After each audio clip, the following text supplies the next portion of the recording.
So, battery cables, fuel line, and brake.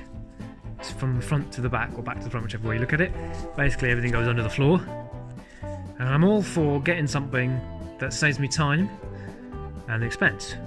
Now, buying battery cables pre-made might seem a bit crazy when you just make them, but making them properly, the proper ends, you have to have proper tools, don't have those, and you have to buy the cable anyway, and you have to measure it up, etc, etc, or you just buy the cables. So I did that, I just bought the cables. Well, it sounds a bit extravagant, but it's all done very nicely. That's engine to chassis, simple. Battery, earth to chassis, ready made to go. And the main cable that runs all the way from the boot, under the floor, it's even got a grommet, it's just ready to go. I mean, I'd be foolish not to just get it. So I did. And how much was it? Try and find the receipt. 35 quid. All in. Now, the cable would have cost me about £20. The end fittings, possibly another £5 or £6. Didn't come with this. I would have to measure it, use the proper crimp pen. So, the rear subframe was sat in storage for a little while. Brakes look fine, hubs seem okay, all the bushes and everything alright. There's a few little scabby sections. I really don't like the way the brake pipes have been made though. I can't properly see them yet, but they're just a little bit on the rough side. And they're just copper ones. And some of the bushes, because it's been sat for a couple of years in the storage, have gone like that. So those are the ones on the end of the high-lows. So we've got some of those. Oh, and the little boots that sit up behind for the handbrake lever. So we've got a pair of those. We've got the seals that go on the arms, and then we've got the boot seals as well for the high-low ends, the balls. So renew all those. That all cost like 6 quid, so that was ideal. I also asked about the damper tops. There's a couple of cups missing off those dampers, those gas ones. Put a little post up on a mini club on Facebook, and a guy from Spax in Bicester, is not far from me, basically just sent me these. So to return the favour, I'm going to be heading to his factory soon, or his factory, the factory manages Spax in Bicester, picking up some front adjustables. So at the same time we've got to pull the arms off to do that. We'll do the cups, and that gives us access to do the brake pipes. Now, a bit like with the battery cables, there's no point trying to make something up if you can get it cheaper. Made, ready to go. So, this is a tenner, and it's even marked up for me which ones go to where. And they're not the copper ones, they're the slightly better brake pipe, whatever it is, I can't remember what it's called now. Anyway, so we're going to switch the brake pipes for the better ones. That will be ready then to put the brake pipe from the back to the front, replace the rubbers, and put the cups on the dampers. And then that's the rear end, once we get the brake drums back from the powder coaters. Well, no, sorry, the media guys that are going to take the old paint off, the red paint, and then hopefully we'll get them anodised the same as the calipers, which are coming soon. So we can see the old boots, which are actually new. They've just shows what age it does to rubber. And then the sort of gnarly brake pipe. We don't want that. So we're going to fix that. That's what we're going to do. We're going to make that better.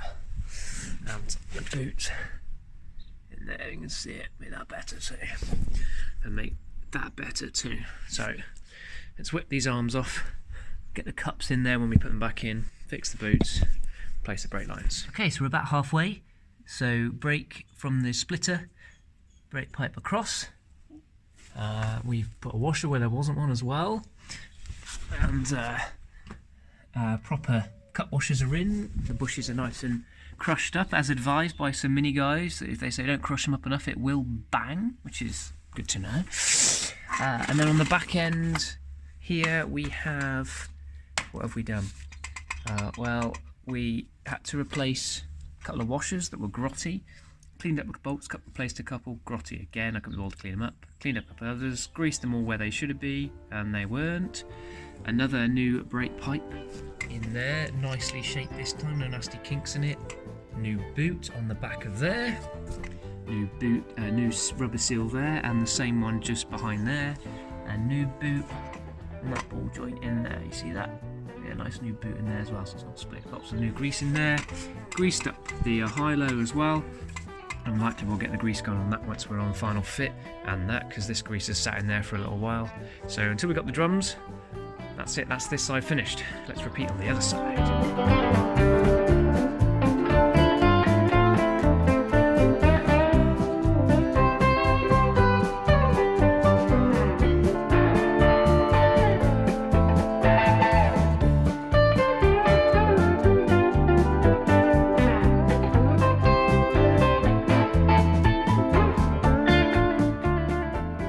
Okay everyone, so we're at this point now. This near side's done, offside sorry, is done now too. So the usual, the seals, the new boot. We put a bunch of washers in where there weren't any. I did actually notice a couple of brake unions were actually loose as well. I think it must have been apprentice day when they did this one. Also on refit these two bolts here, just span, and in pulling them out they weren't very good at all, so we rethreaded those to just standard M8 threads, put some new M8 bolts in, and they tightened up real nice, so we're pleased with that. Brake pipe again, all done. Bushes too. Right, so waiting the rear drums. The next step is to put the brake pipe from up there on there. Thanks for watching to this point. If this is the end of this episode, subscribe. Hit the button up there, hit the button down there, hit anything on the screen that looks like a button. Thanks. Oh yeah, and by the way, that was the mess that's come off the two bolts. They're nasty, like, bends on some of these pipes. The two boots which were split in, the two handbrake boots that were split in, and the 4 seals that were all split in. Done. So where I can, I'll use a piece of wire first, especially when they're sort of tricky shapes like this, to just get a good length, so I know the length of the pipe to cut, and also for where to put the bends. So I'm pretty happy with that, and that's what I'm going to do. I could make them slightly easier, but everything I'm doing I'm trying to compact down to a smaller shape, so this pipe could just come up like that, but obviously I probably will need this space here, so just need to turn them into copper pipes now. Well, conifer pipes, or however you say it. Same as however you say these things. Let's not go around there with ferrules or ferrules. And there we have them. So that's master cylinder feeds into the distributing pressure block thingy. So it's cold and it's dark. I shall return in the morn. Good morrow. Alright, so what have we got going on here, people? Other than some questionable accent stands, let's just ignore those for now. Just cut them out of frame. There we go. Maybe I shouldn't have even mentioned them. Anyway, that's my vision for the brake pipe to the rear. Marked up. Rear, front. So the front, rear, front, if you weren't sure. And it would usually sit there, and then it would obviously just go straight down and under, but it can't, so it's coming up and across and round. Very nice. And then we'll make it in 2 parts. I don't know if that's how the original Mini was, probably not, but for simplicity's sake with these 2 sections. So there's going to be a joiner just behind there, and that joiner joins onto there.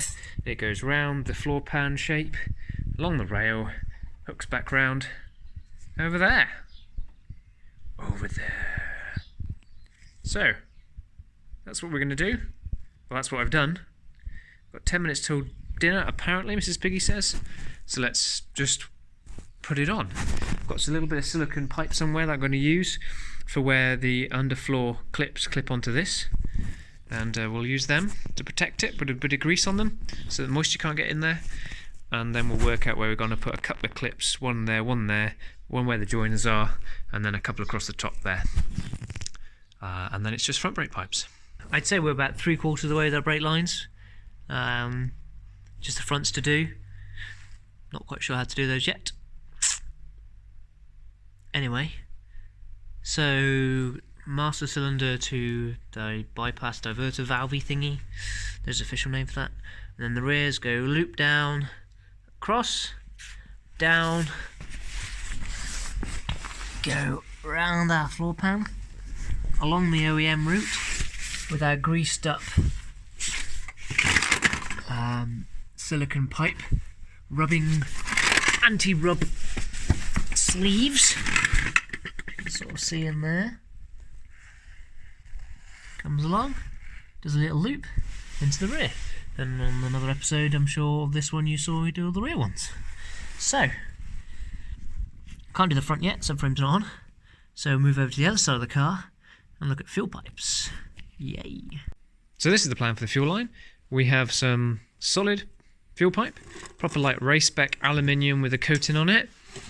We'll go from those, we'll go to these AN fittings. We'll go from the AN fittings to that, from the AN fittings to the barbs, which will go into our rubber pipe, which will allow flexibility between engine and hard pipe and fuel tank and hard pipe.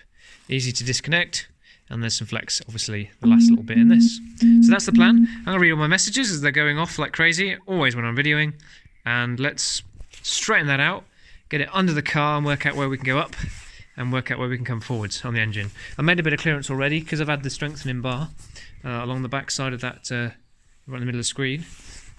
It does reduce clearance in these areas here. We can actually see where the cables have been pinching, and I've opened up a bit more of a dip here with an aluminium bar bashing away just so that the fuel pipe can tuck up through this little gap here.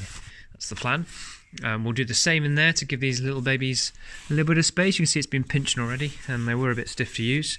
It's okay, got clearance that end, but it's just here and here, so we'll clear some space. Otherwise, let's not to worry about that too much right now. Let's get this fuel pipe in place. Using my new favourite tool, pipe bender, even though I can't really use it very well. Working out where to start the bend and the mark it and all that, but we'll work it out. Oh yeah, and a bunch of these clips to hold the fuel pipe on where there isn't anything automatically. I mean, I'll use OEM stuff, it's there. OEM Mini, is there such a thing? So I'm lying here, so I might as well take you from here. So at the back of the Mini, so it's going to go up into the fuel tank up there, and our fuel line runs all the way down there. Takes a little kink around the usual floor pan thingy.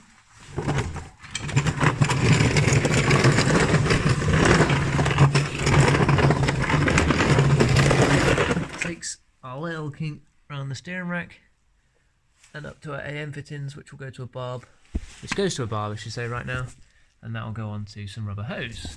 And then the fuel pump, high pressure pumps are back here, so we'll have a little S to allow a little bit of engine movement.